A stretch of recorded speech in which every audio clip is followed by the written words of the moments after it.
Thank you again. Welcome. Today's session is called Mastering Matches, and this is a big important piece of how MP Gives has turned into a successful day for a lot of organizations. So I'm very glad that you're here.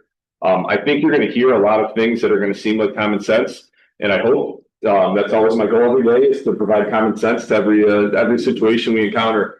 But it's not that complicated. I think that's the thing. The feedback we've gotten over the past few years is it sounds complicated, so I'm not going to bother. So today we're hoping to kind of deconstruct how you can approach these matches and challenges to put the leverage to get some additional donations on the giving day, and then hopefully turn those into recurring donors that are going to be with you for years and years. But the data that Kristen is going to share in a little bit really reinforces the fact that if you put in some energy in the next few weeks on securing a match or a challenge for your organization, you're going to walk out ahead of where you would be if you didn't have one. And we'll talk more, but again, just thank you. We just want to give you the tools that you need so that it's not all on you either. There's a lot of tools in the platform. There's a lot of resources that our team has available. So again, the first step was you guys showed up today. Some of you showed up last week as well for the 101. So thank you. And we'll try to be efficient with your time, and we'll try to make sure that this is really what you need to know so you can walk back and tell your board, here's what we need to do over the summer, because hopefully you can have a few things secured before you get into that September timeframe. Because once you get into August, September, you start getting folks' attention. And why would they wake up on September 18th and make a donation? If you can turn $50 into $100, that's that incentive that we know helps you be more successful. So I think I've met almost everybody here in some way, but I'm Nick Grimmer. I'm the Chief Development Officer. I'm with my buddy and my colleague, Kristen Smith, our Fund and Stewardship Strategist. And Kristen has been integral to Mohawk Valley Gives for the past 4 years, and this is year 5, as you all know. And again, we're going to kind of go through the tools and tips to help you leave September 18th with better outcomes. Not that you had bad outcomes, but better outcomes is always the goal for this year. So one of the reasons why Mohawk Valley Gives is really, we think, a unique asset for our community. Is the corporate support that we're able to go secure. So that's part of our obligation to you. We need to make sure Mohawk Valley Gives has a very low barrier to entry, no cost for the organization. You got to put some time in, so obviously there's some indirect costs, but no registration fees, no sign-up fees. Other giving days around the country, they have models where they charge an organization X amount to participate. So you're already down, you're already in the hole. So part of our obligation to you is to make sure that we're going out and getting some corporate sponsors to make sure this is completely free and accessible to any nonprofit, whether you're fully staffed, fully volunteer only, everything in between. So we just want to thank, we have 3 presenting sponsors. Last year we had 2. So we have another one that joined the mix, which is wonderful. So Staffworks, M&T Bank, and as you can see, the Utica National Insurance Group is new at the presenting level. Kristen, I think, is going to talk a little bit more about where their support goes into the program. So not just the kind of administrative costs, but the prizes that are generated through some of the corporate matches. I think that will help you maybe utilize that same structure and talk to your corporate sponsors as well.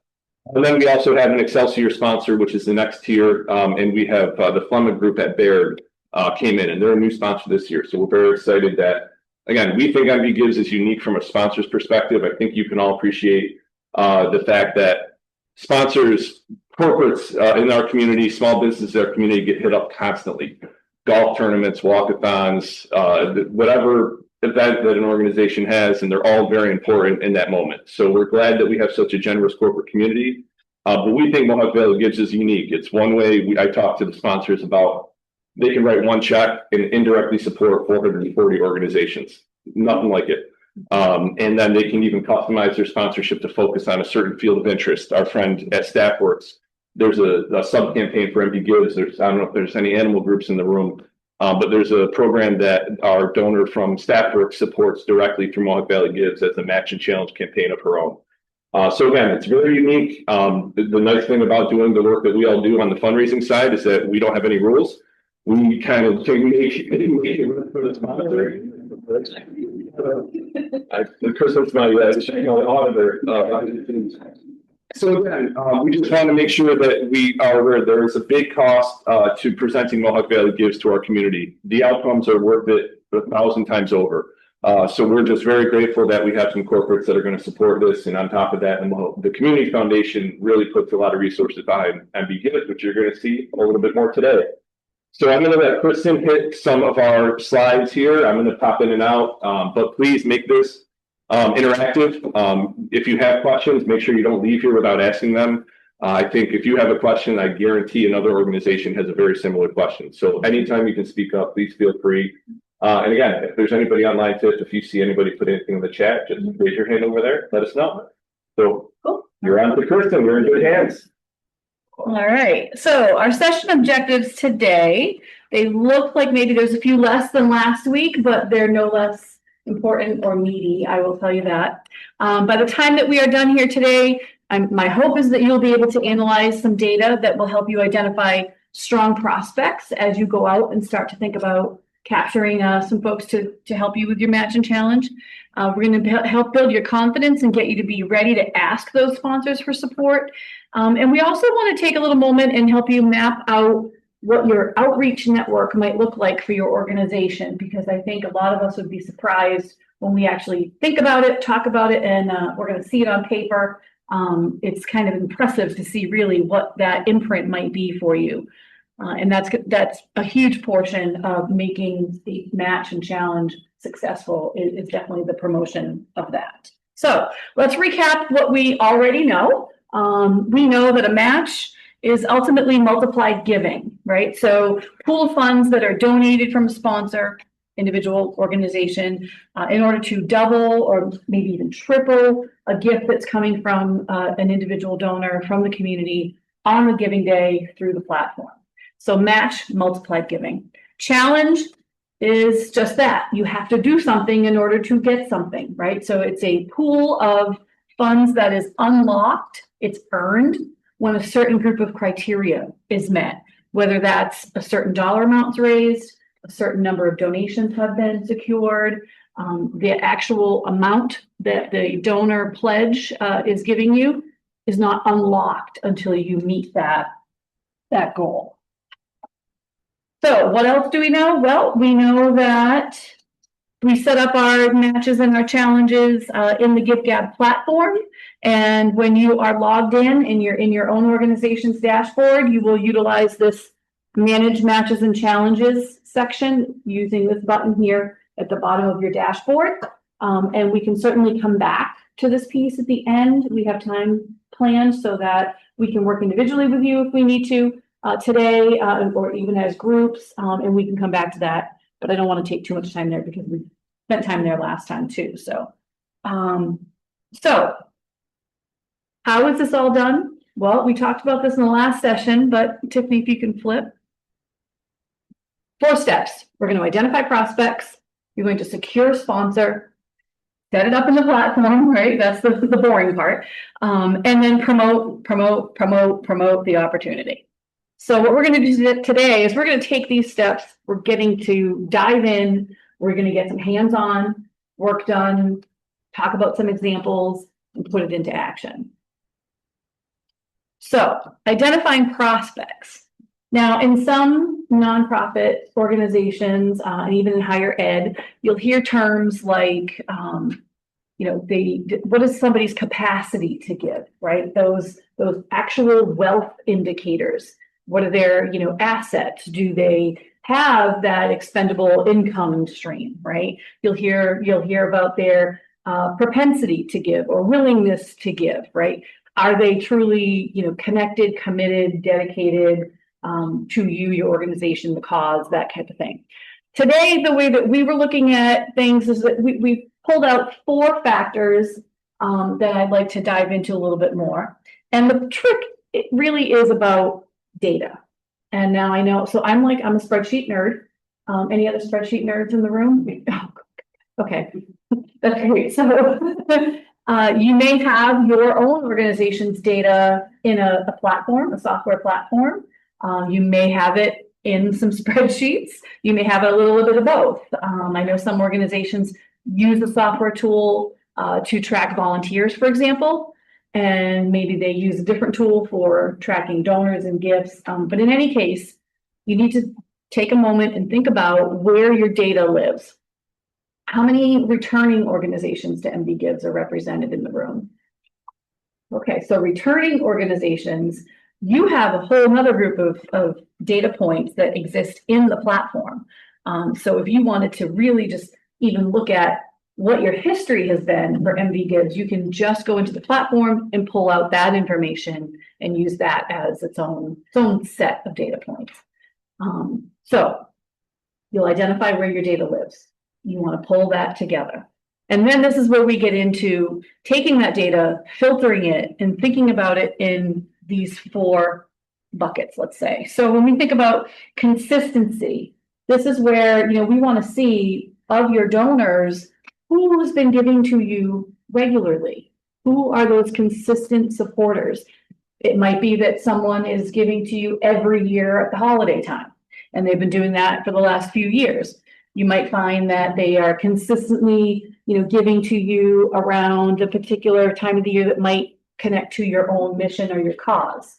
There are various national days of, for all the different causes that all of our nonprofits do work for. And so there might be somebody who's like every year on the 12th of March, it's the blah, blah day. Wow, they give a gift every year on that date because they really feel strongly about the work that we do. So consistency is key to help you identify somebody who may be interested to take that gift, take that passion they have, and work with you to elevate that, right? To turn that into a greater energy that you can use and capitalize on to bring in new donors, new funds during your MD Gives campaign. So capacity. This is where, those wealth indicators, the things that people don't like to talk about, that is a piece of it. There's no question. So when you think about those donors and you're looking at those data points, if John Brown is giving you a gift in December for the holidays of, $500, $1,000 type of thing, that's an indicator, right? There's some capacity to give. There is a financial asset available for them to do so. And, and you might have folks that stick out in your list that you don't know exactly what their capacity is, but you have a hunch, right? We all get to know people, and we should get to know our donors. And through conversation, you might learn that John is, just sold his vacation home because now they're looking to stay more local, close to the grandkids. There might be a little indicator there, right, of the fact that there's a different revenue stream. So there's definitely a consideration around capacity. Champions? Well, champions are those people, I like to call them champions anyway, the people that, are always our followers on social media. They're always resharing whatever you post about your organization's happenings, right? They're the folks that if you have activities where you need volunteers, they're always volunteering for you. So they may not have that $1,000, $5,000 gift, but their energy and their passion is something that we can't put a number on, necessarily. But they can become very important during match and challenges in your promotion phase. And we'll come back to that. Obviously, I think it goes without saying our board members, our own staff, teams, they should also be in our champions list. And we are going to dive in a little bit more further along to this morning, specifically on how to work with our boards. So we'll just kind of put a pin in that. And then compelling, right? That might seem like an odd number, but an odd word to use here, but it's a little different. Here we're getting at the people, the families, even the business partners that you might have, who see what you're doing or they're experiencing it firsthand. I'm sure in a number of ways we've got organizations here today that actually provide a service or some sort of support assistance to people, to families, maybe to animals, like Nick mentioned earlier. So there are people who are directly receiving something from your organization, and that has an impact on them. And so those folks, maybe they have been given, giving a donation to you, but they have a compelling story that supports their why. What is their why? They gave $100 to your organization last year because their son had an amazing experience at the children's program that was held in the summer for children with autism. I'm pulling out examples here, but so there's a whole pool of people there and groups and organizations that truly can speak for what you all do and the impact that you have in our community. So we dig into this data. I was going to make Nick do this piece, but we'll switch the slide and I'll let him actually, from his perspective, Nick has a pretty deep background, and he also is a spreadsheet geek, by the way, in case he didn't admit it. But diving in a little bit more into his perspective from a development, perspective as to what this also looks like. Your turn. So I hope some of this is why you're here today. And I think we can talk openly about some of our experiences, some of the things that we've seen, orgs that have they've worked with their donors over the past couple of years in ways that we were kind of surprised by. And then some things that we do with our own donors, because the Community Foundation, I think you're all familiar, you're all here, obviously you know us, but we also steward our own donors to participate in initiatives that we're investing in. So we're on both sides where donors can use us to set up a fund and use it for their tax planning or estate planning. And that's usually the work that we do with the professional advisors or estate planning attorneys. But once the funds are here, we ask them to participate in MP Gives. Ellie's not here this week, but you all, I think a lot of you have met Ellie, our own Earl. She works with all those fund holders over the course of the summer to do matches and challenges and prizes in fields of interest that they're interested in based on their past history. So we're really kind of sitting right next to you doing the same work over the next few weeks. Some of the things that I think that is probably the best way to invest your time, because you're still running a nonprofit day to day. Nobody sets up a nonprofit to be a professional fundraiser. Everybody has a mission. They have a goal. Unfortunately, to accomplish that goal, for the most part, you have to generate revenue, and fundraising is that's how the nonprofit sector really operates, unless you can figure out a way to generate revenue in other ways, which would be great. Sometimes that's a challenge as well. But when you look at it as kind of a cost replacement. What's the easiest path? Where can you get the best outcome in the shortest amount of time? And you're not gonna. These strategies to secure a match or a challenge are not your 1,000 annual fund donors that you're going to go talk to about this. This is 3 or 4 people or 3 or 4 organizations that you have a strong relationship with, that you're comfortable with, and you can speak candidly with. A lot of it's redirecting their attention so that you can use their support during the giving day to raise more money. I think a donor would appreciate that honesty. If you have a contributor, like Kristen said, that gives you $500 every single Christmas or every single holiday season, ask them if you can use that as a match in September 18th. That can be anonymous. You'll see the platform in a few minutes behind the scenes. You can do an anonymous match or challenge, so their name doesn't have to be public at all. They can name it after their dog. They can name it after their grandchildren.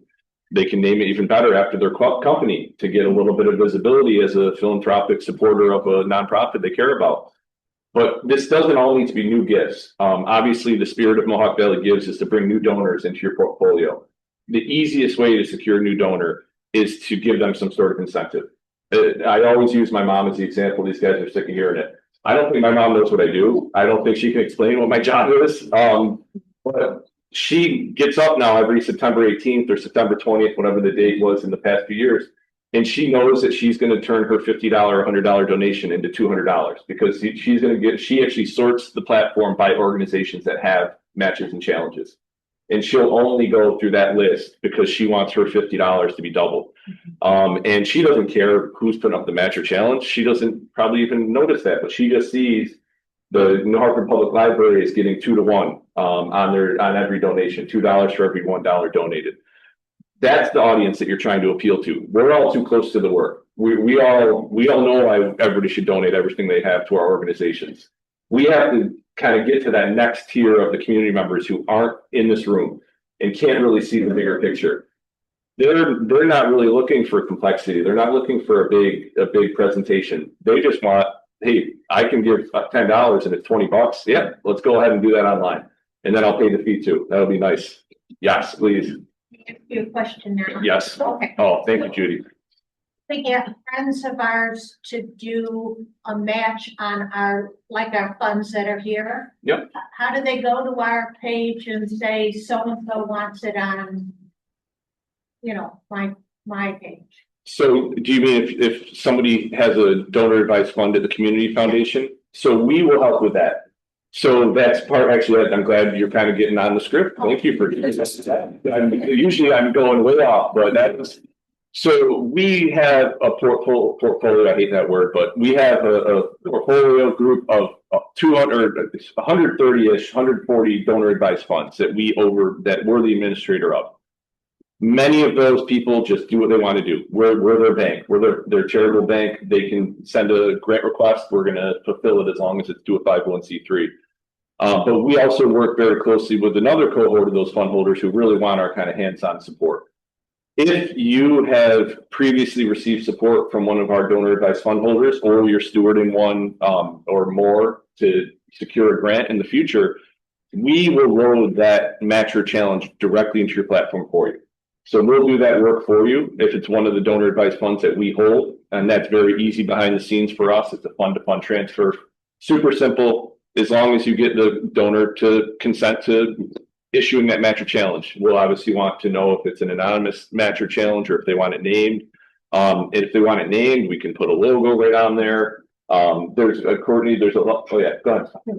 No. Well, for those of you who were not with us last week, I actually took a minute. It was another question similar, which was great. And it gave me the opportunity to share that we actually put together a full packet for all of these donor advised fund holders here that we send out late August, where we let them know a few things. Number one, we give them a nice packet that shows all of the participating organizations by primary cause area, so they can easily go through that alphabetically. And then we include some information for them. So if my family has a fund, and last year I did a donation to, both organizations that these ladies represent and the organization that he represents, it's going to kind of alert me in my material. Hey, you've been giving to XYZ, just to be highlighted here, let you know they are participating again. You might want to consider that again, right? So we kind of help feed it to them, feed them the opportunity to support you generally, or if it's been like something they've done in the past. And then we give them the opportunity to call us and let us know, fill out a form, send it back, go online, they can get it to us in any number of ways. And then once they do, we will set that up for you in the platform, and you'll get an email notification to tell you that we've done that as well. Yep. So if my dog sitter wants to put something on my page, she can just contact you? So that's as a match? Yeah, so if it's external matching funds, we're going to help make sure that they're uploaded in the platform correctly, yes. But you actually have full control over that through your administrative, when you log into your GiveGab platform. Bonterra, I think is the name of it now, but GiveGab's the kind of underlying tech platform for the Giving Day software that we use. But so you can either load in a matcher challenge. If you need help, obviously our team, Courtney, Kristen, whoever, will help you walk through that. Obviously, if it's an internal donor advised fund here, seamless, we get that done very quickly. This year, a couple of new things that we're announcing over the course of the summer to the donors. I think we actually last week had a webinar for some of the financial advisors in the community to start working with their clients. We are now able to accept IRA distributions that will count toward MP Gives this year. Some of you might have already heard this, so I apologize if I'm repeating myself.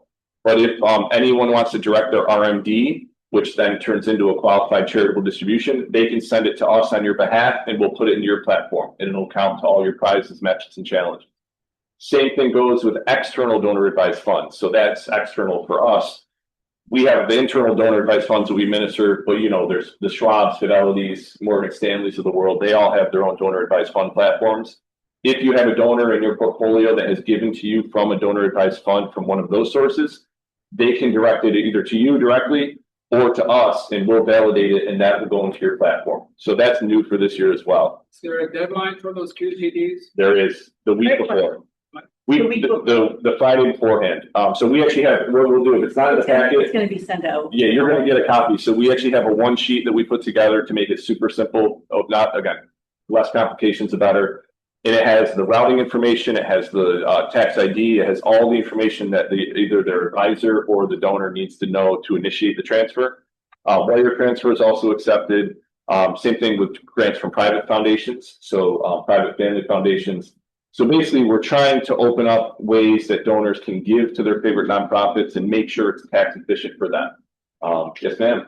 So if, say for instance, Mary Smith wants to take a distribution, she has no relationship with you, but she says to me, I would like to do that. Yep. So my conversation with her is it going to be a match, right? Or a challenge? Does it have to be a match? No.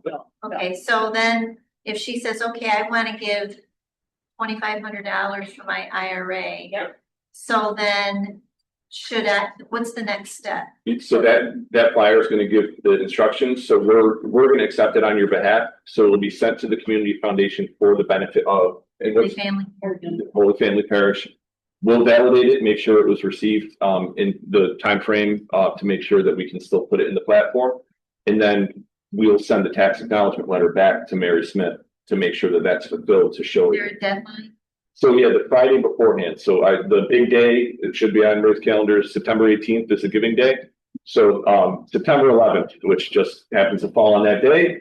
But Friday, September 11th is the deadline for all private foundation grants, external donor advised fund grants, IRA distributions, and wire transfers.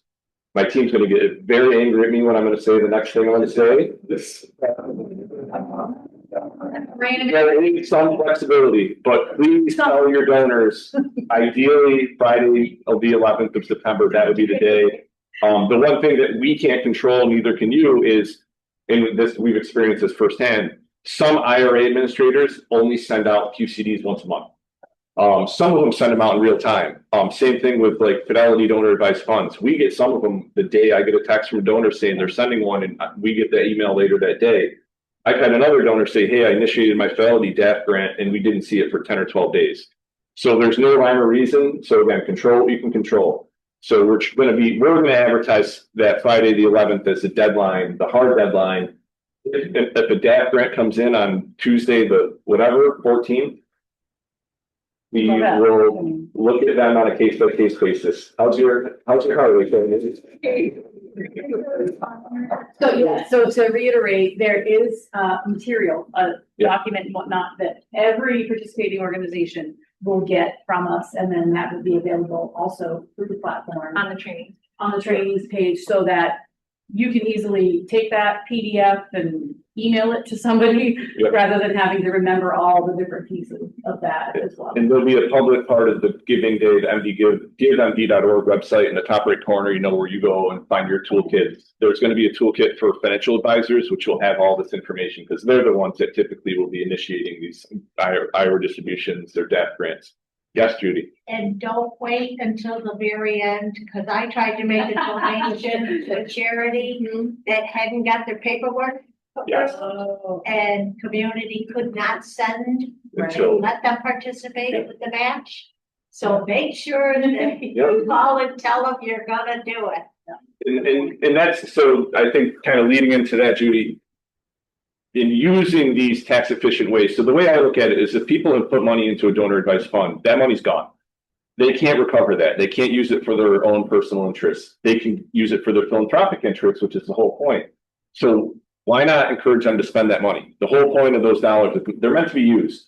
So make a good case to folks, whether it's a community foundation donor advised fund or a donor advised fund out there. I hope you all have a way in your databases to be able to track which donors of yours are giving through IRA distributions, which donors are giving stock donations. I didn't mention stock, by the way. Stock will also count now toward MB Gives. So that flyer will include stock as well. So that we have a clearinghouse and our team, our finance team, they're out there actually doing work behind us. They negotiated no fee, no commission stock transfers now. So there is actually no downside to donors giving stock to the community foundation. We liquidate immediately. We send the tax receipt on your behalf, and then we sweep the proceeds into your fund, or right back to you through Mohawk Valley Gives. So again, trying to take away all the barriers, all the things that we've heard over the years of people saying, well, we have to pay fees on that if a stock gift, we lose value. We're trying to remove all those from the equation. Some of them we can do better on others, but I think we've given donors a pretty good, not we collectively, all of us have given donors a pretty good solid menu of ways that they can support nonprofit organizations in our community in a really efficient way. So now it's really up to them. And I know now I'm way off the script, but I did front two things. I think we're going to talk about board members at the end. But just You are, yeah. I'm going to talk about both. I won't skip ahead. I won't skip myself. So just two really quick tips. And again, common sense, I think. Look at your donor list. Look at the families or individuals who have given to you consistently, like Kristen was talking about, and have just a real conversation. Say, hey, we sat in our training for Mohawk Valley Gives. We know if we can get a match or a challenge. And this, I had to just make sure the stat was correct. Courtney just verified it. Over the past 4 years, organizations that had any match or challenge raised $8 to $1 to the organizations that didn't. So if you can tell your donors, we can potentially raise 8 times more just by having a match or a challenge. I don't know what else you can say. But that's just that honest conversation. Like, can we use your $500 gift and put it in as a match? We can keep it anonymous. We don't have to tell anyone. But it's really going to help us attract new donors. And the hardest thing to do as a nonprofit is to find new donors. Once they're a donor, then it's on you to steward them and make sure you treat them well and retain those donors. But donor acquisition is really hard, really expensive. Typically, I mean, if any of you have an alumni association at your college, how many pieces of mail do you get throughout the year trying to give you, if you graduated in 1979, give a gift of $79. You're going to compete against the class of 2005. And it's all gimmicks to just try to get that first gift. So talk to your donor about, hey, we know now, again, Mohawk Valley Gives, the data doesn't lie, $8 to $1. Help us raise 8 times more just by putting up a $100 match, a $500 match. And then go separate from your individual donors, look at some of the companies that have contributed to you, and just say, the company can get some good publicity for it. You'll put out a nice little press release. You'll recognize them on Facebook.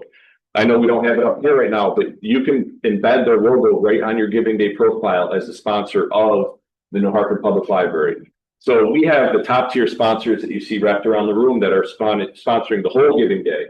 But if you have your own sponsor that puts up a $500 match, you can put them right on your own page so that can live in your own environment. That contribution goes right to you. It's not spread across the Giving Day. That's your donor relationship, but they can get some good visibility. I'm not going to lie. A couple of these sponsors, their first question was, well, how are you going to promote that? I love it. I mean, if you might as well be selfish. If you've gotten to the position, you can give money away, but you might as well get the biggest bang for your buck. Talk to them about this as an advertising opportunity, but also a way to support your mission. It's, in my opinion, a win-win, but don't hesitate or don't lean away from the fact that you can promote them. There's no shame. I can use a story about Staffworks, and I know some of you already heard it. I've worked, her name's Anita Batul, if you haven't met her before. Over 10 years ago, she ditched her entire advertising budget. She was spending millions of dollars a year on advertising through agencies, buying commercials to advertise her company. She ditched the whole thing and kind of went the direction of like the Newman salad dressing, where her pitch was all of her profit goes back on their mission.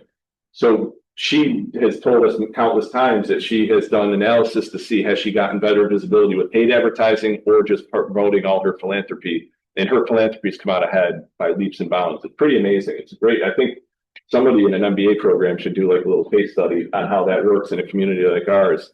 But again, I know that's a big, different kind of level of a corporate philanthropic commitment, but talk to your corporate sponsors about putting up a match or a challenge. Their sponsorship check can be that match or a challenge. And then here's how we're going to promote you. We're going to post on our social media pages. We're going to do this or that. Anything on that? Looks like you have some feedback. Ready for the activity, like for you. Okay, we have activity time. Oh, Yeah, I have some more after this, but I know, yeah, oh, yeah.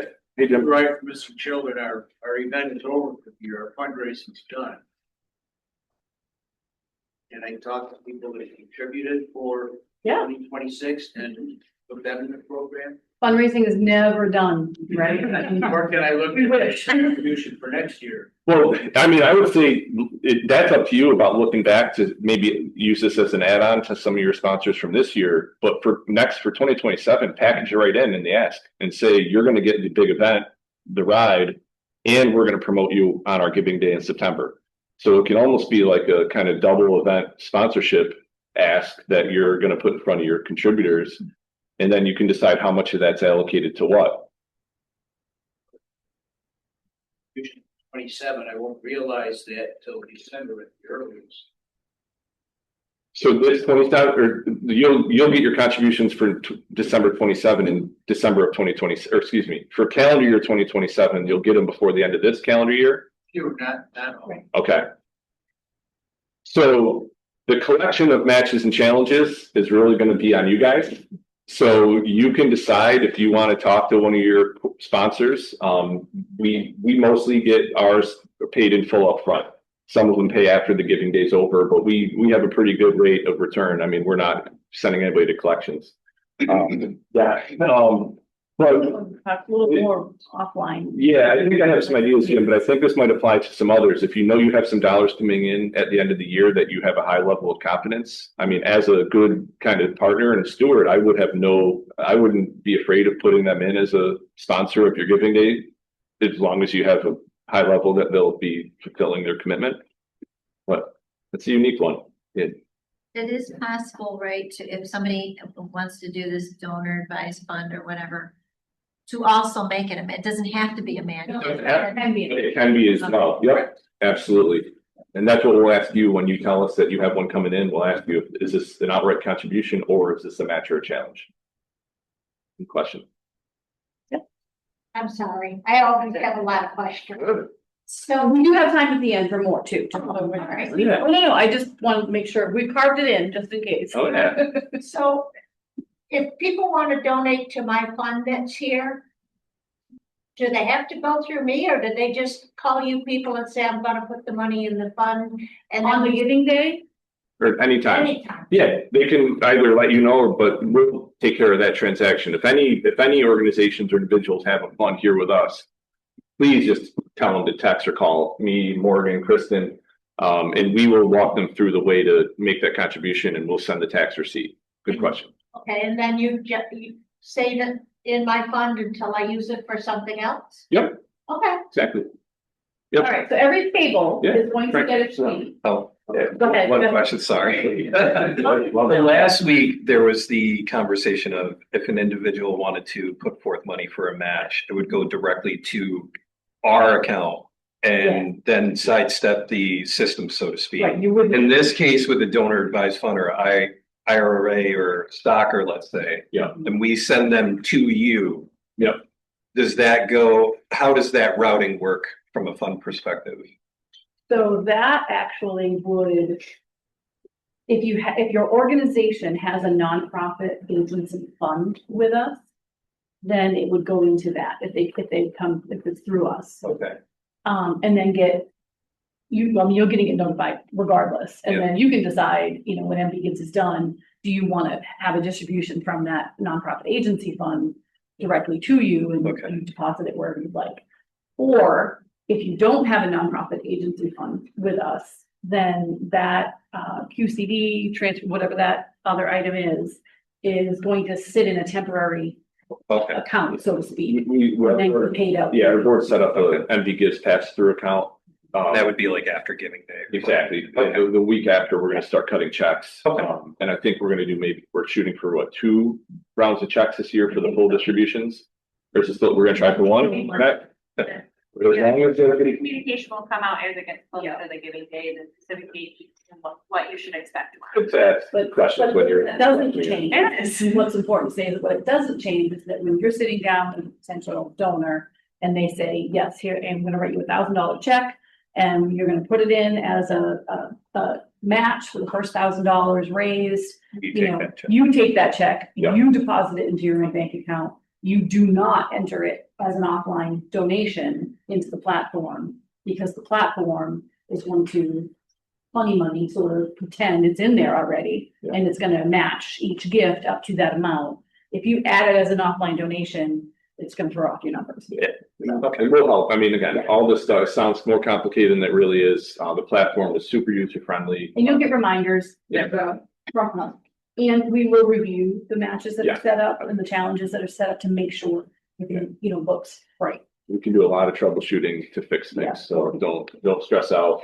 But it was thinking about. We got some activities. We do, so to get us thinking a little bit about like the buckets we've talked about and the filtering of data, looking at, consistency and who's got that compelling story and whatnot. So we just gave every table a sheet here, everybody a sheet.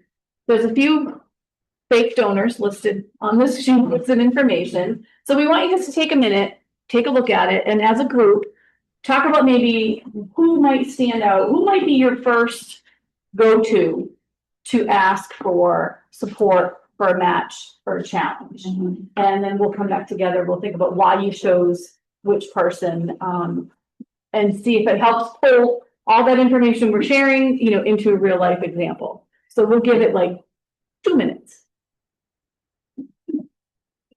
Cue the Jeopardy. Oh, okay.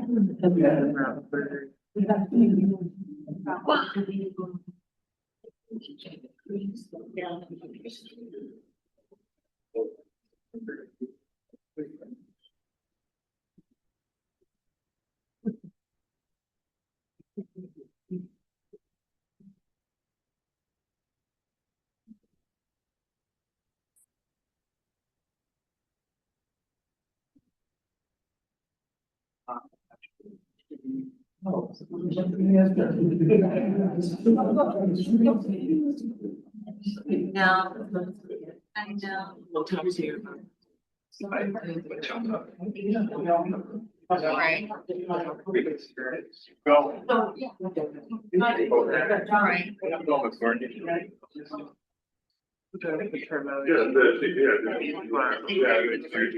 Yeah.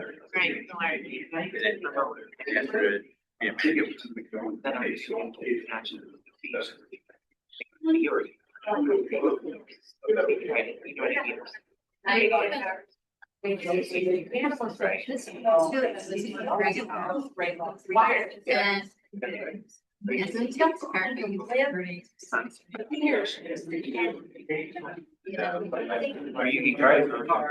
Right.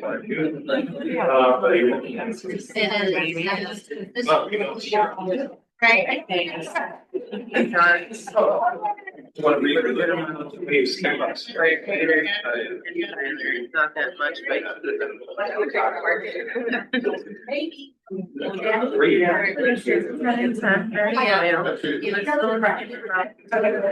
Prestige category and have a loyalty. But John, Courtney has the highest. And that would In the way that's what it is. You don't give a shit. Or gives 3 years, right, yes, 3 years. Same amount of years. That's because of the amount is paid.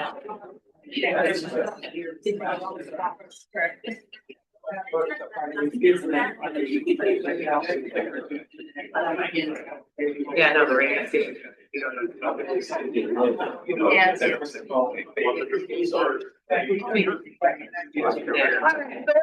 Together. Right. Yeah. Who would like to, what table would like to share a little bit first about who they might pick as their first ask and why you chose them? Courtney, Courtney, and why did you choose Courtney? she gave $250 the last campaign, and we approached her to use that as a match. Okay, cool. Anybody else choose Courtney? Okay, and is your reason different than this or? One of my reasons was, I as a fundraiser need some early wins. Uh-huh. Like an early win, so I like like that. confidence, Yeah, that would help me make the tougher one. I like that. Early win. I love that. And over here, what did you all think of Courtney? We didn't really have a consensus, so I'll speak for myself. I chose Courtney for among other reasons because she's familiar with Mohawk Valley. Love that. Okay. Right. Back to the early win. I like that theme. So here, who did you all choose first? Did you have one in mind? Well, we kind of went a different direction on it, at least Peggy and I, because again, being the spreadsheet guy, Yep. I instantly started looking at number of gifts that you're giving and just looking at the frequency of that. So that's where it's kind of a toss up with, is it Jackie? Jackie. Yeah, And John. Jackie and John, Yep. you know, just on the Sure. frequency of things, but then we were also talking about how Courtney's given to the campaign as well. The issue we thought about Jackie was that, you know, she was wearing the button about asking Yeah. about prints in the library. So it shows a little more of that like Right. propensity, that interest, right? Right. That we've seen. And then promoting the idea of, you know, there's a greater impact with doing the match. Right. Instead of doing $25. Right. You know, would you be able to do? Yes, and that to me, so even though I'm a spreadsheet geek, I'm a stewardship.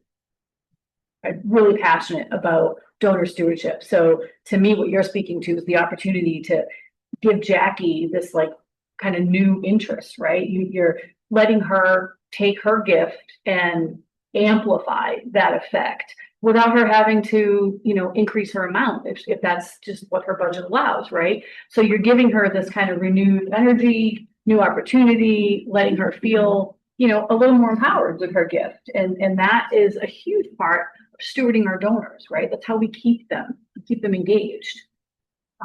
Any other points? What were you all thinking over here? So pretty confidently, I can say John, Troy. Okay. In terms of value, you know, some people want an early wins, but some people also want best first. Sure. So we were leaning towards best. Courtney was also one that we discussed. Tyler is a little bit of a sleeper. So he gave for 5 years, with 5 gifts, between $25 and $75. But we know who he's employed by, which is an insurance company. It's a pretty steady gig, but we don't know how he's connected to us. Right. So figuring out that connection and strengthening that connection might increase his giving. Seems to me like he's somebody who is worth the phone call, ask for the cup of coffee just to get to know him even better, right? And that helps kind of set you up down the road for other things as well. And when I look at John, I think, well, okay, he's a firefighter, and you know, he sort of poked some interest there, right? Like you've got a whole team now at his firehouse that he may become your champion on behalf of that firehouse.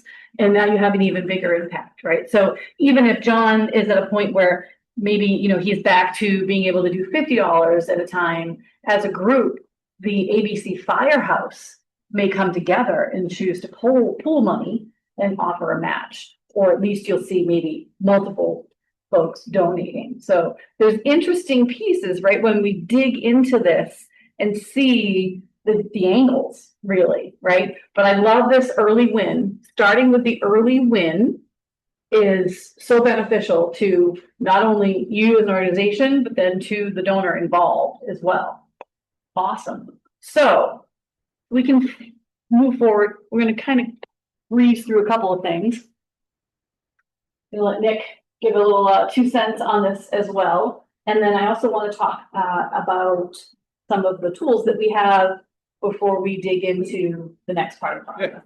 Yeah, just to be quick. I like kind of when Kristen was talking, I thought about a woman that I think some of you may have seen if you've ever gone to a conference. But when I first started doing this a long time ago, there was a book written called Donor Centric Fundraising. The woman's name is Penelope Burke. She's Canadian. She is on the Northeast kind of conference circuit, so you might have seen her speak, but she boiled it down to like the simplest possible thing. And I've always remembered this like almost 20 years later now. And she had this little graphic on one of her presentations that was a circle. and she said, you can never, you can't go sideways in a circle. You have to follow the pattern. You can't jump from things to thing. So her circle was just a circle in the middle of the screen with 4 different words on it. And it was ask, receive, thank, report. You can never skip a step. You can never go from thank to ask. You can never go from, well, if you don't receive, you can't go anywhere else. So the circle might stop being a circle. It might be a straight line. But if you have a donor that gives you a gift, you have to thank them and you have to report back before you can ever ask again. So think about that for your overall stewardship. And that's like boiling it down to the cleanest, most easy to understand way. I've talked about that to our board members before. I think that resonates with them. Because how many times have you given a personal gift and then you got nothing in return except the next solicitation? And again, we're in this work. We don't want our reputations to be ruined by people that aren't doing things the right way. We have to defend what we do sometimes because, again, fundraising is uncomfortable. People don't necessarily love it. It's not for everybody. But I thought that penalty Burke model, that little circle of the 4, ask, receive, thank, report. Clean, easy, share that with your board. And I think that's something not just integrating into MP Gives, but integrating into your year-round fundraising. And I do have a copy somewhere back there of her book, Donor-Centric Fundraising. I don't know if it's in print anymore, but if you get your hands on it, it's super worth it. It's what I kind of, again, I have really no philosophy in life at all, but I just kind of throw it around. But like professionally, it's been like the one thing that's resonated is that the only way we can have our job doing this work is if the donors are willing to work with you. So doing it in a way that appeals to the donors and not me is the only way I think this can be effective. So again, very far off from what this slide was, but I just wanted to share that. So again, just keep it simple, as I said a moment ago, right in the middle of the screen. Build out maybe a 3-tier acknowledge or sponsorship benefit chart. If you have a corporate that will give you a $500 match, here are the 3 things we're going to give you in return. A social media post, a logo on our Giving Day webpage, and a special shout out in our thank you letter to our donors that says, hey, we also want to appreciate the match that was provided by ABC Trucking Company, whatever it might be. So just super easy things. It's not going to take a lot of time. You guys are probably going to do these things anyway, but just build those out and give them a tangible thing they can wrap their head around to say, if we give you this match or challenge, here's what we get. Easy to deliver, check them off the list. You're not going to forget them, but that's why you don't need 15 different bullet points. Pick 2 or 3. But again, that will help demonstrate the impact. And again, this is kind of the whole thing. If don't start with no, start with, yeah, they might say yes, and then just make sure they tell you no. I mean, I don't know, that sounds easy, but don't make any assumptions. I continue to be surprised if we'll make a call, it's uncomfortable, like, hey, this is really weird, I'm calling you, I hate to do this, but I thought you might be interested. And I mean, pretty high batting average. Right. The only gift we don't get is the gift we don't ask for. That's right. So, that's a given. But I think that put yourself in the donor shoes. If they got a call from a nonprofit they care about saying, hey, you can really help us raise more money if we do these things. This might sound a little weird or unique. I think the donor would be very receptive. I really do. I think it's worth at least try one. Try to make one of those phone calls in the next month and see how that goes. And then, yeah, we'll talk about your board members next, because your board members, some of you are board members. You have a lot of obligations on your shoulders too. So I think now we go forward again.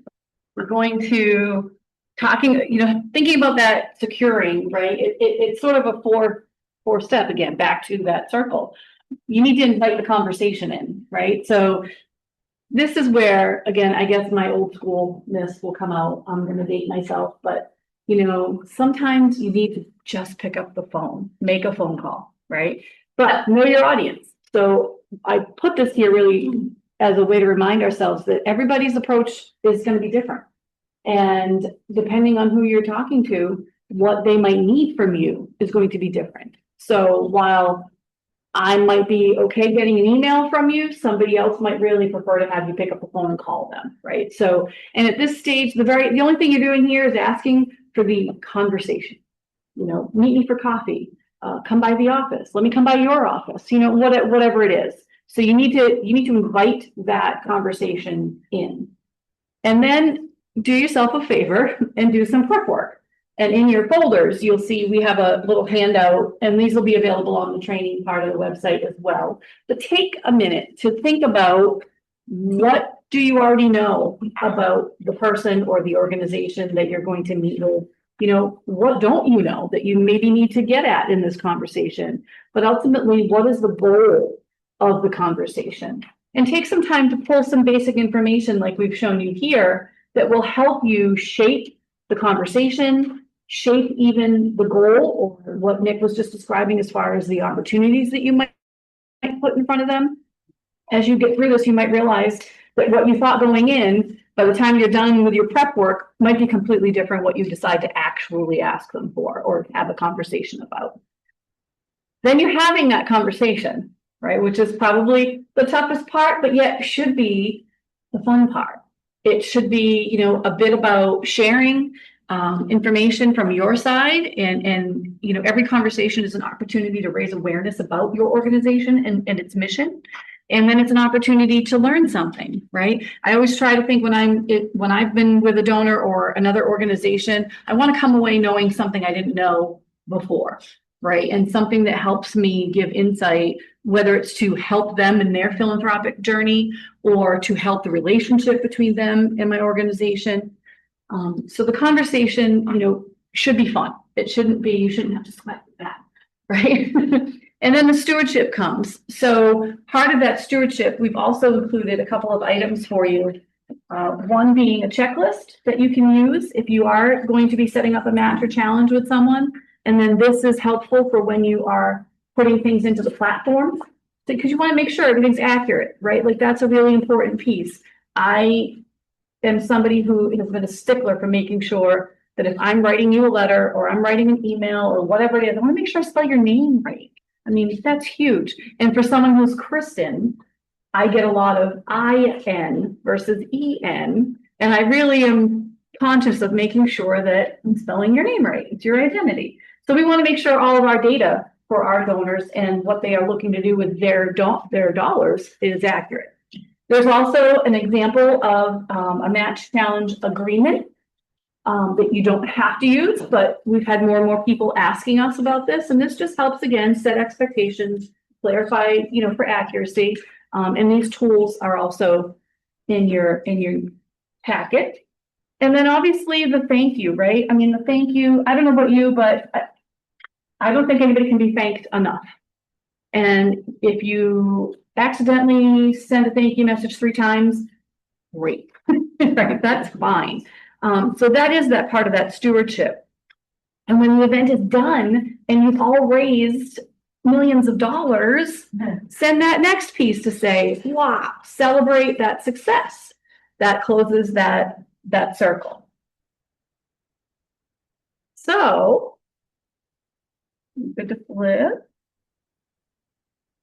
Kristen, when we make out the match, I noticed on the dashboard, there was a question about URL. Is that? So let's say you end up having a business present a match. Okay. And so when you're putting everything in the platform, it's going to build what people see on the public side for that match. So if ABC Trucking Company is going to present this, you know, $1,000 match, and they have a web page, you can put in the URL for their web page as like an advertisement. Okay. Yeah. So you secure them, you have those great conversations, you gain new information, you've got some new data, you've got your form, you're ready to go, and you've put it into the system. Now we need to tell people it's there, right? Now we need to take that opportunity to build that energy around that match or that challenge. And this is where we were going to talk a little bit about your network. And I'm gonna be really quick on this. So last year, the year before, during MD Gives, we did this exercise where we took our MD Gives hearts, because you see them everywhere, and we talked about the heartbeat of your organization. And it starts, you know, right from the center. And the closest point, heart being in our center, closest point to our organization is all of you, right? I mean, you are all at the center of what your organization is about, is doing, the mission, the whole bit. Doesn't matter if you're, you know, in this room today as a board member, volunteer, whatever. The center is you. So if we start there,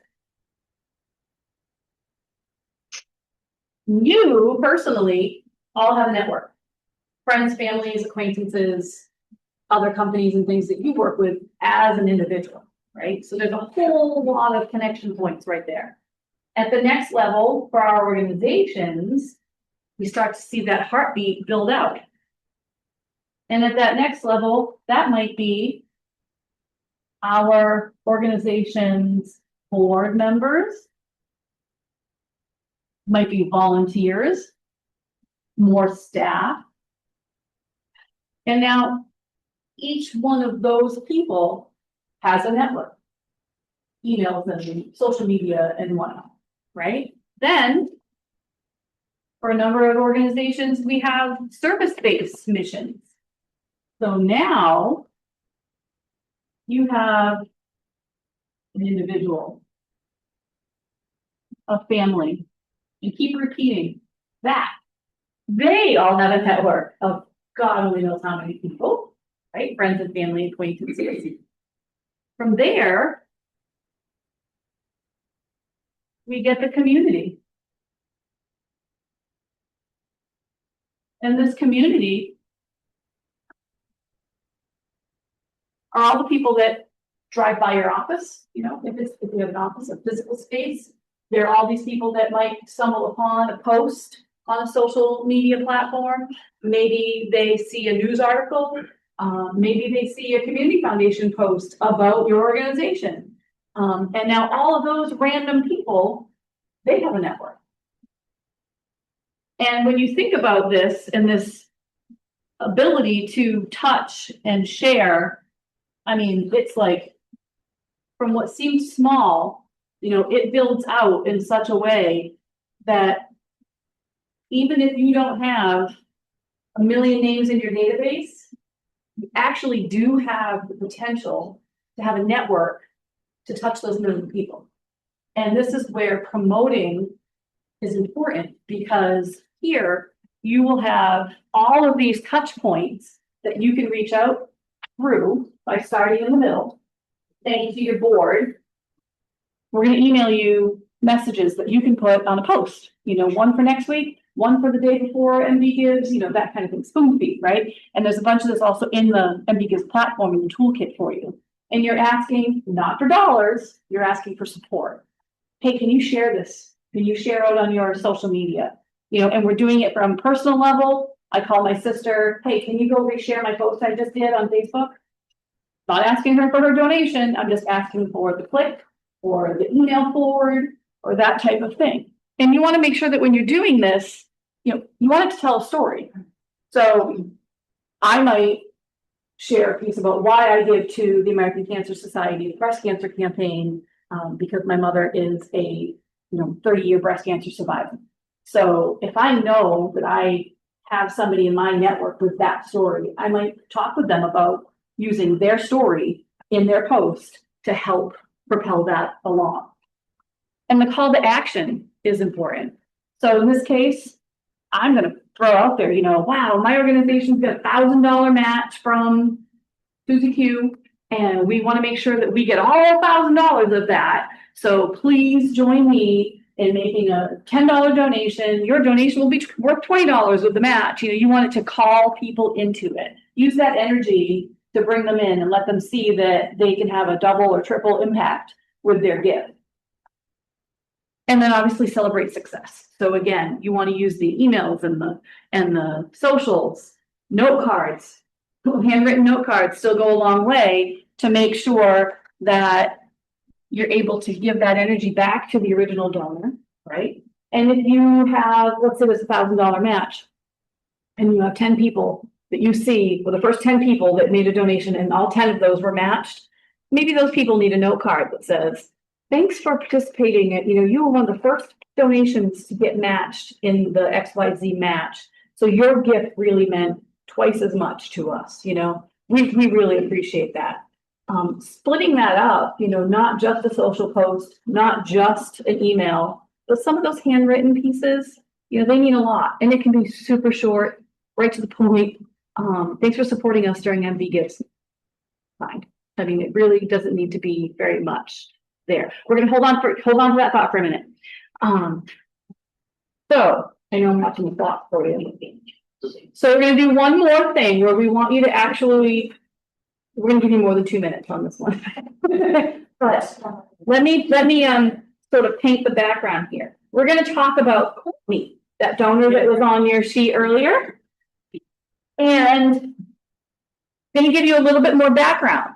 So what you knew earlier was that Courtney gave to your MD Gives campaign last year with a gift of $250. And you know that from her online transactions, you know she lives in Utica. In fact, you know that she must live somewhat nearby your office because you see her quite frequently walking her dog when you are going into your office. You can tell from social media that she probably doesn't have any children. But you also have seen that she has begun her own photography business. And you've seen some social media posts on that. So with this sheet that we've just given the table, we'd like you to, as a group in each table, think about how you might plan to invite Courtney to that, to have a conversation, a deeper conversation about, you know, your organization's participation in MD Gives. We'd like you to think a little bit about what that preparation might look like. You know, you can use the tools that we've given you as well. Think about what those asks might be, back to Nick's point.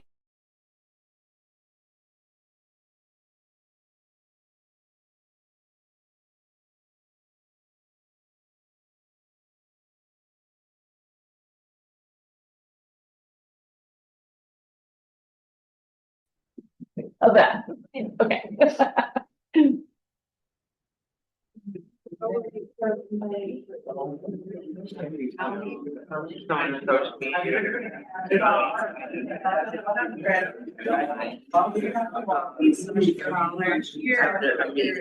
Sure about your course. They're not.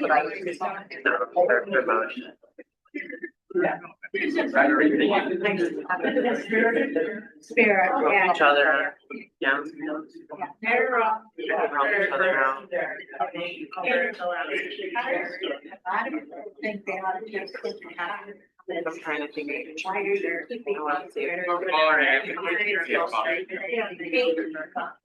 We don't have, we have. So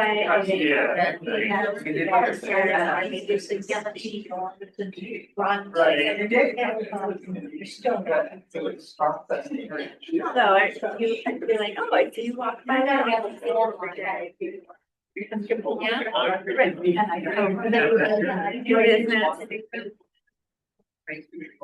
Or she looked like a stop. Oh, I was looking at the picture. Went out of your office. Step walking by. Yeah. Yeah. I think we might have to pay her. I would have one of these filled out with the business or organization. Awesome. I'd like to talk to you about this.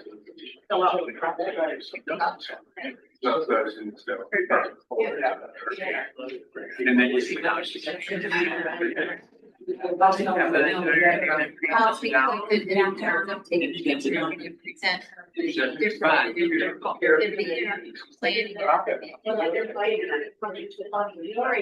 have some maybe have so many different exposures on that data already. You could also encourage.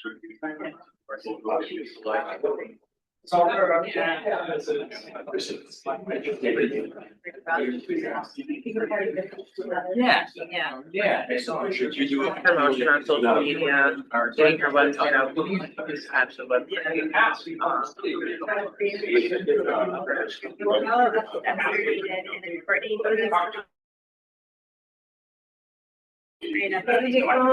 forgot. You are, they make this money or we gotta make your own? Do that. Rolling back.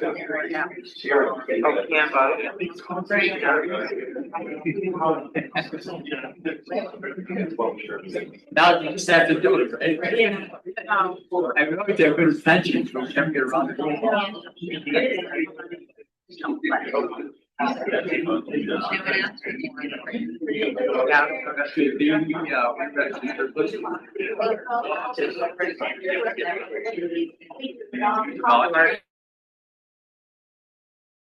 Right. Yeah.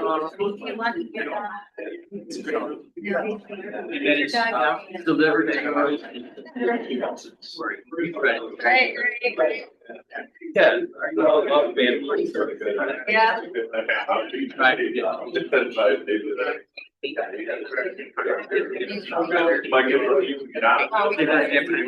Yeah. Collaboration together.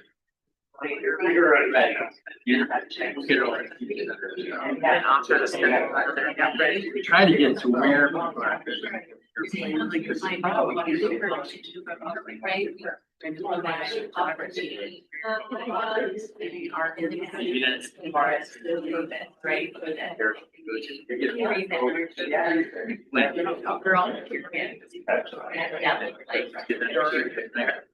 That's basically what we. Yeah, that's sure. We don't even around. Lunches are pretty bad on April. I'll go over the data at the end. We did go out next year. And then you can confirm it as well. I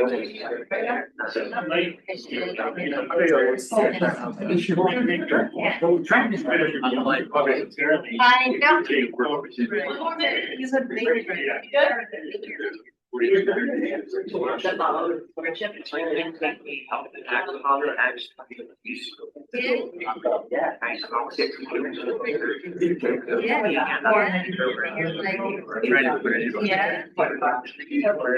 I know. Okay, let's wrap it back up.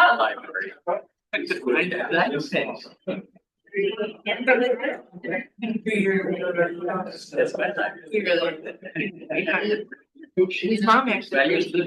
Some people are like. Okay.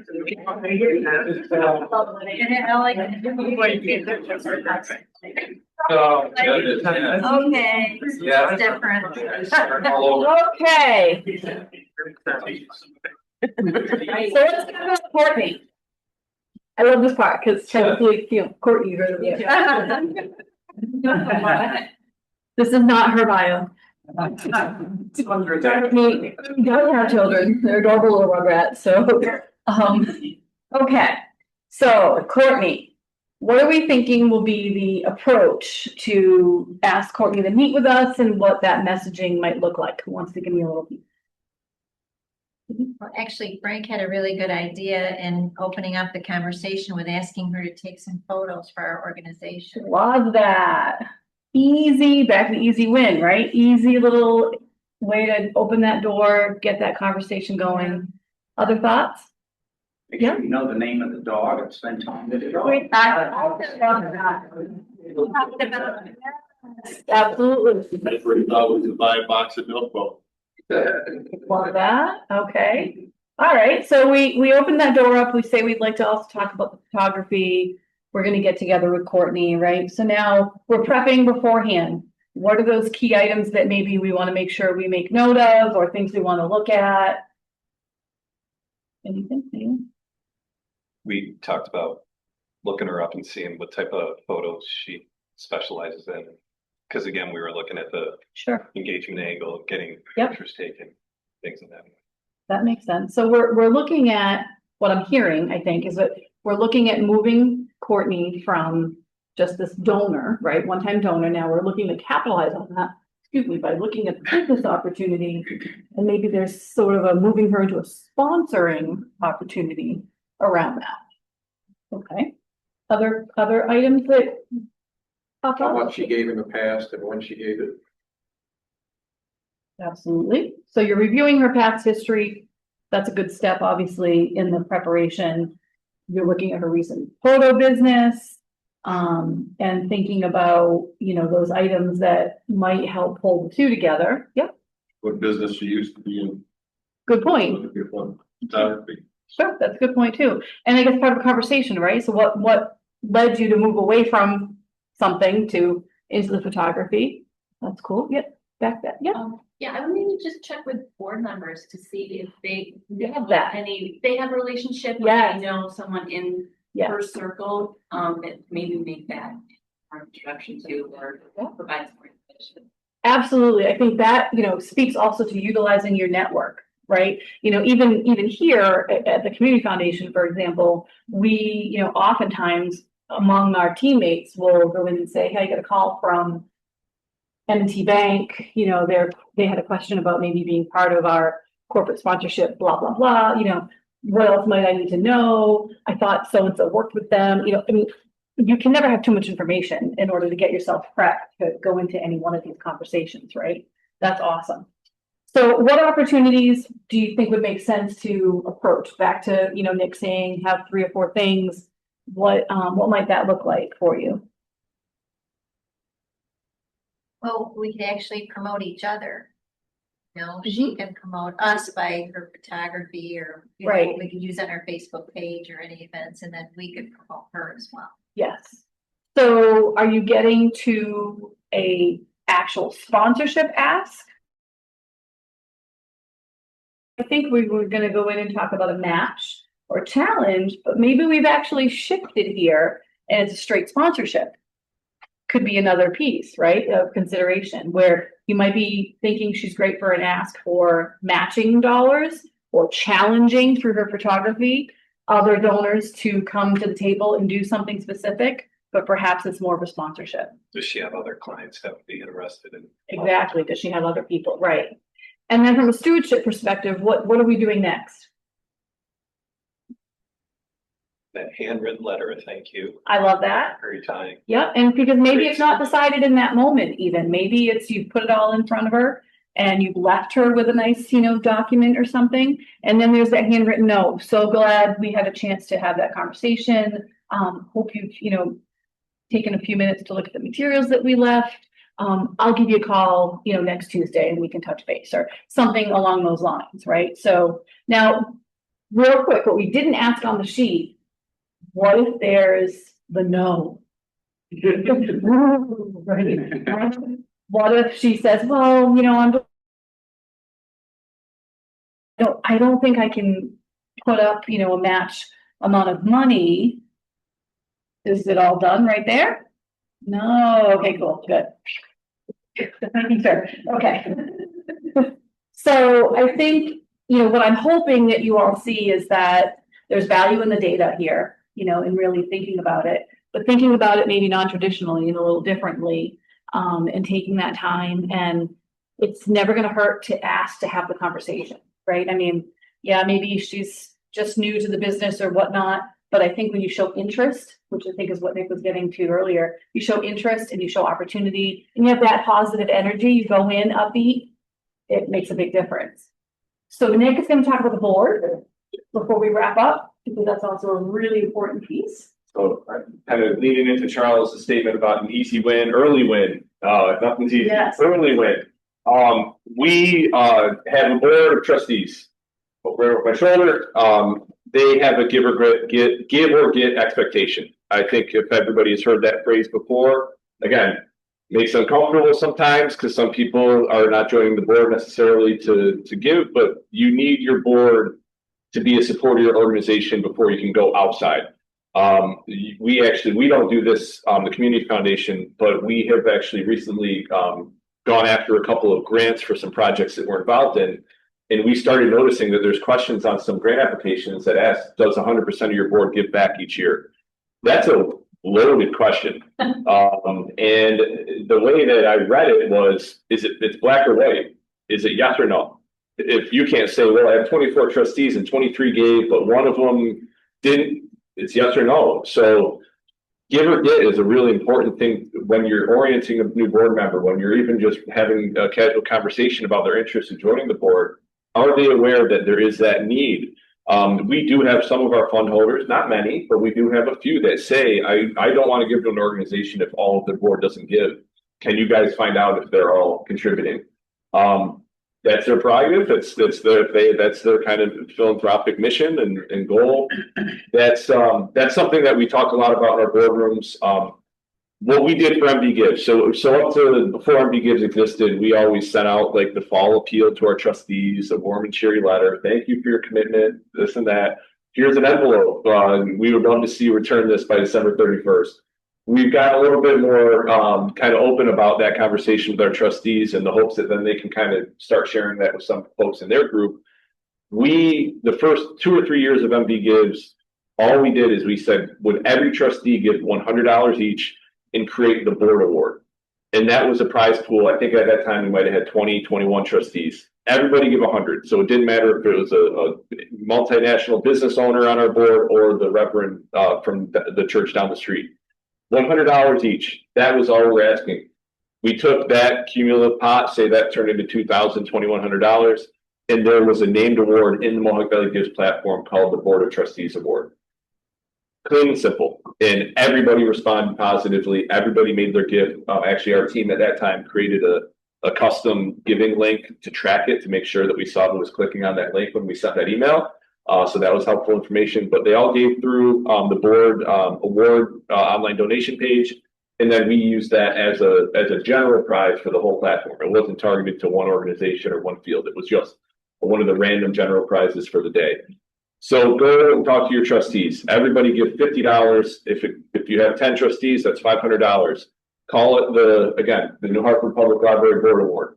And that's your match or challenge for the rest of your donors. And then they'll match that first $500 dollar for dollar, or $2 for $1. Because again, the family first, I mean, all these things kind of lean into the fact that these are the people closest to you. Some of you are board members. So then whose staff, that's probably going to be less hands on, whose actual staff that's in the room? So we have a few staff members. So I'm assuming the rest of you are board members or volunteers of the organization. Is that a fair assessment? Again, your commitment is arguably even more than a staff member, because we're here and it's our job. We love our job, obviously, but we're compensated. You guys are giving away a lot of yourself. So let's try to make sure that it feels good how you're getting kind of that emotional return on investment. You're not going to get paid to be on a board. You're not going to get compensated for your time driving back and forth from meetings. But is there something that you can feel good walking away about to say, you know what? When we gave that donation and they were able to raise an extra $300 or $400, that made me feel really good. Like, find yourself a nice tangible outcome that you can lean into. But our board of trustees, it was a super easy conversation. I don't know why we picked $100, but why didn't we pick 200, 400? We might have heard yes if we kept going up. I don't know where the limit was, but when 100 was available, everybody could buy in. We had that all secured. I mean, I think we had that all locked in. I can't remember, Kristen, I know you were a part of it, but I think we got them to commit by like September 1st that year, give their contributions so that we made sure it was in the platform with enough time. And then that was promoted on our social media as one of the prizes, our Board of Trustees Award. We've since gone away from that, and we've just asked each trustee to give on the giving day to an organization they care about. And we track that as well. If it gets to be around dinner time, I'm shooting off texts to some of our board members to remind them that, hey, we haven't seen your name pop up.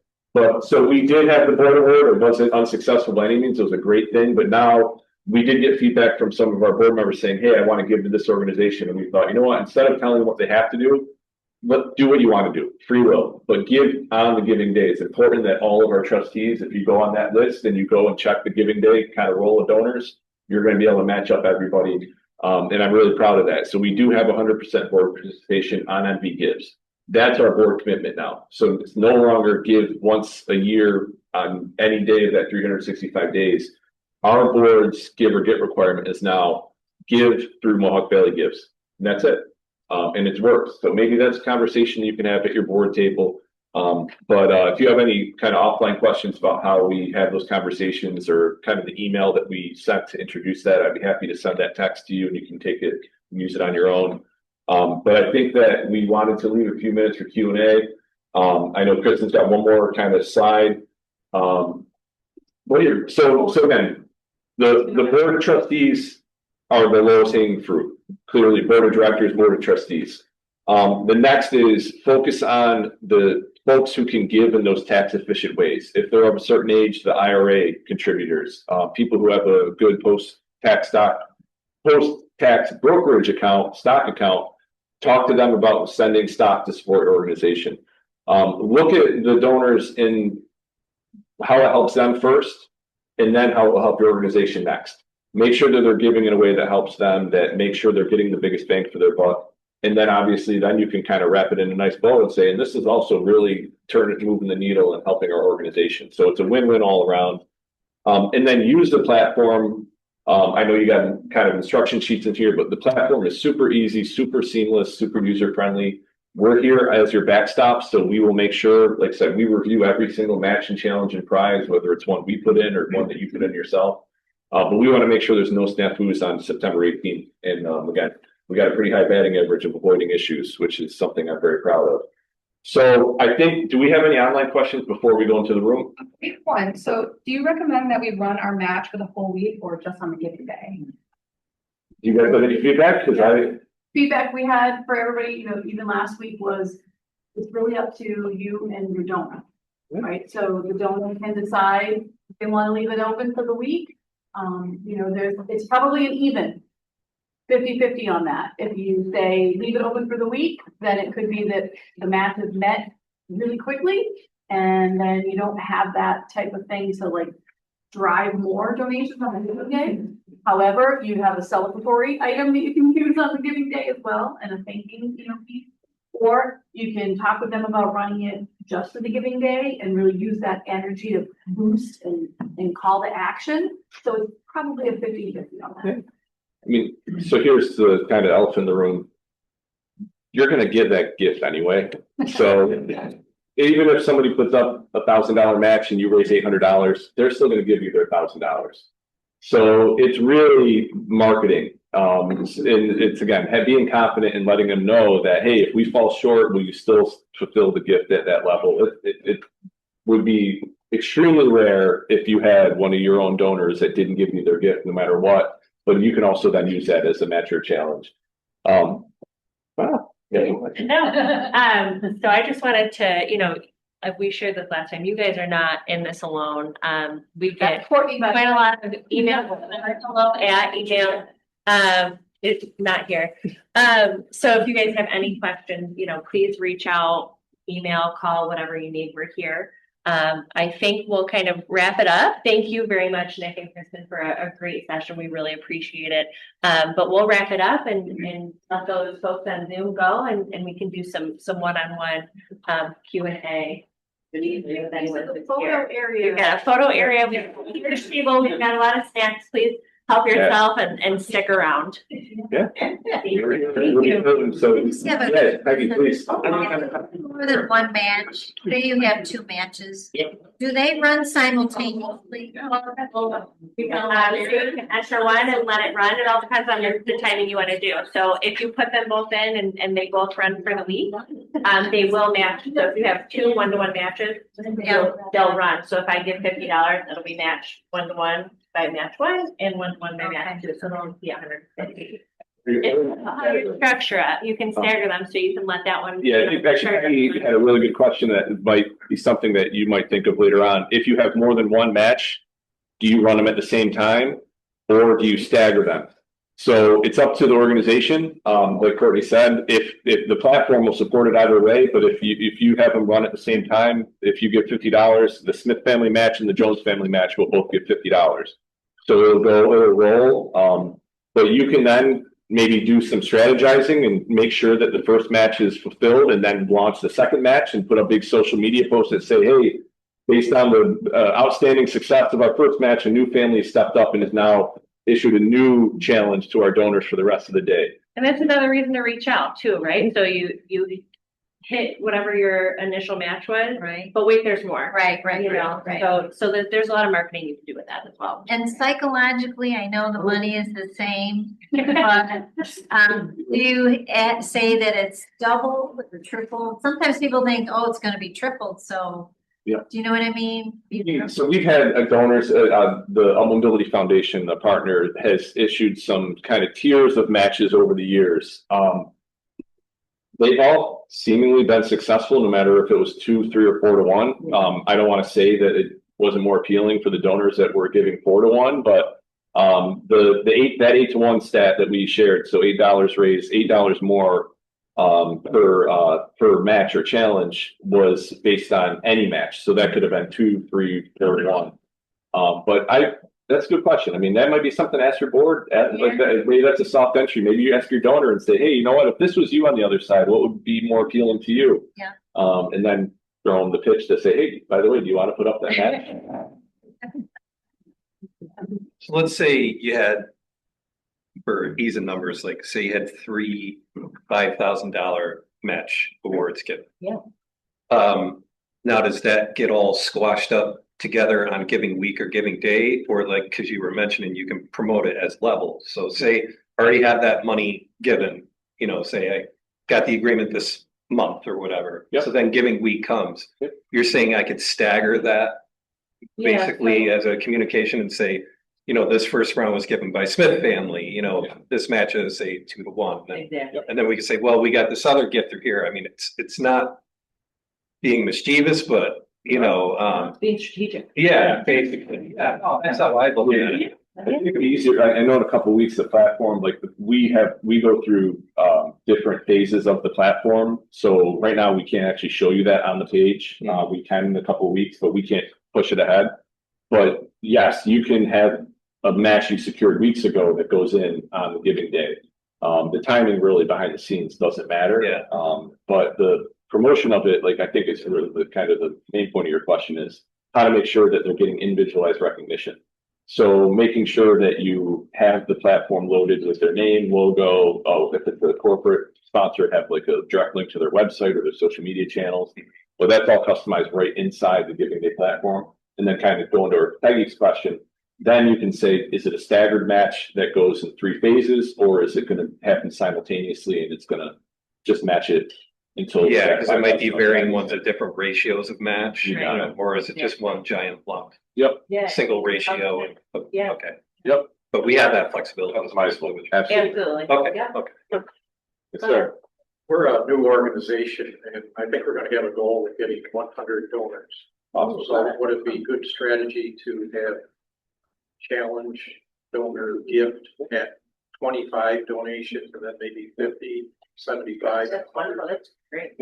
Participation-based matches are also possible. I don't know if that was kind of came out. 101. Yes, good, last week. So if you weren't here last week, matches can either be dollar-based or donor acquisition-based. So you can say kind of like what you said, if we get 25 donors at any level, it unlocks $1,000. If we get 25 more donors, it unlocks $2,000. So you can kind of have an escalator. So if you get a $5,000 commitment from a donor, 1,000, 2,000, 2,000 flat. So 2,000. Maybe you kind of stagger it to unlock different levels. Because again, for some organizations, $10,000 is not feasible. I mean, just let's be honest. But 10 new donors would be extremely valuable. 20 new donors would be extremely valuable. So weigh the pros and cons. You can even blend it into one of each, where you have a dollar for dollar challenge, then you have an acquisition challenge. You can get super kind of into it and maybe launch a late in the day, say, hey, we just got a call from a donor at dinner time and they're going to put up $1,000 if we get 10 donations before it closes. And build some urgency, get a little fun. Maybe use it as a test of your social media. Maybe use it as a test that slide said, use your board members to communicate that to their networks. I talked to an organization last year that they had pre-written text messages for their board members to copy and paste and just send out to people on their phone. Super easy. Why not? I mean, I ignore as many texts as I get, so it's not going to be a bother if you send it. You might have somebody click on that link, but I thought that was really unique. I hadn't heard that one before. And if we reached our goal on Friday at noon, can we establish a higher goal? Yeah, absolutely. Yeah, so you can go in and change your goal live. Yep. Yeah, throughout the day. The finish line, the Boilermaker finish line is pretty fixed in place, but the finish line for MPD is keep moving. Go ahead. What if you don't have great board participation? We had less than 50% last year, and I must have sent out 100 emails, and just everything was so simple, but just getting. I mean, I'll be speak very candidly because I dealt with this at a college that I worked at. It was really hard for me as the fundraiser with expectations to bring in money that the people closest couldn't write any check. We never tell anybody what dollar amount a board member gives. Obviously staff knows because we have to send the receipt, but none of the other trustees know if it's $50, $500, $500. I have no shame to say, I would literally bag a couple trustees. I'll be like, I would give you a $10 bill if you write me a check for $10. And I don't really open the door. No, but I thought it was really critical because I went to those conferences. I mean, again, maybe I believe everything I hear, but those conferences really left an impression on me that said, we can't go out and ask the people not internally to support us if we don't have that support internally. Have an opportunity to really like live in a board meeting conversation about MD Gibbs with the board. Oh, yes. Yeah. And we had a board member say, I ask for all the other organizations that I'm on, so I'm not comfortable asking for this one. So maybe, so maybe in this way maybe it's a different goal, right? Maybe if we said this year, we're hoping that every board member will share our post. You know, something about capturing the network more than asking for the actual donation. Maybe it's about asking for like the public support kind of thing. Yeah. By the board. No. I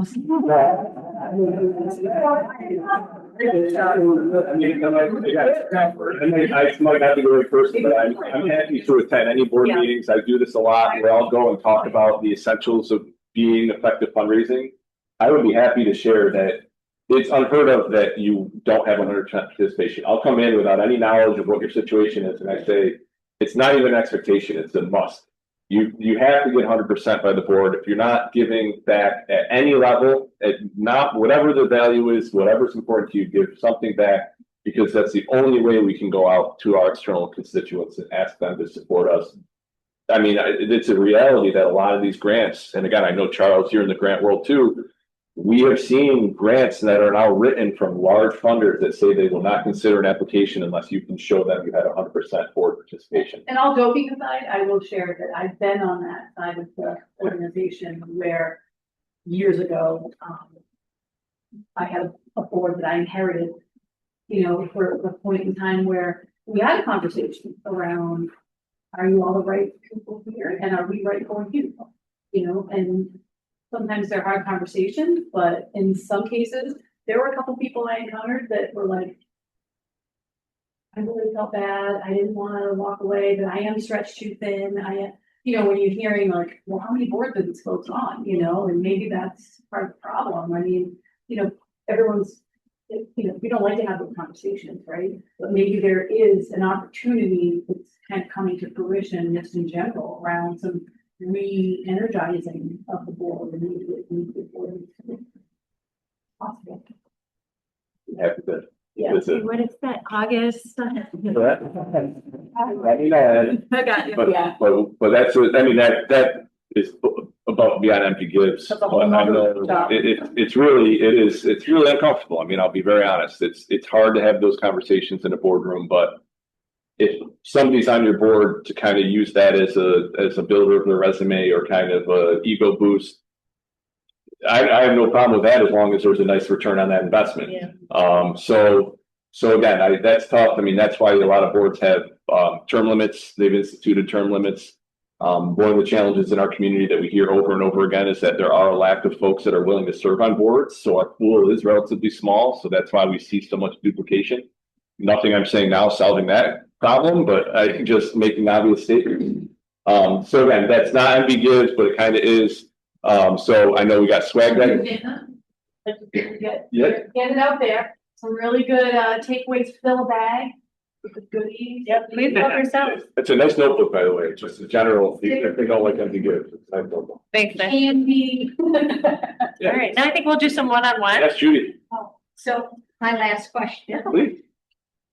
When we have the matches. Yeah. And you say the match has been met, a lot of my friends say, oh, thank God. They don't have to give the money, so. It's true. Do you always have to tell Community Foundation that it's been matched? Well, so you'll see, so the people watch live. That's good. So they'll see online on the platform. Yeah, part of the match, the incentive is it kind of fills your thermometer. So if it's a donor-based match, if one person, every time it donates, you make your progress meter bigger. And then once it's fulfilled, it's the completion. And that's where, when again, some of our sponsors have their matches, there'll be a big stamp that said completed or 100% achieved. So it's like, it feels good. But that's where the strategy is, to have one in your back pocket to be And come again. go live right afterwards. So again, make sure that if you're going to kind of stack them, again, kind of like what we talked about a few minutes ago, make sure the first one's very achievable, and then get a little bit bigger as you go along. Don't start with your big guy. Work your way up. Make sure, again, hit a couple layers of success. But it's great because you can actually, in the platform too, the way to sort to see the progress that organizations have in their matches and challenges. So you can see the ones that have an active match and how far they've gotten along.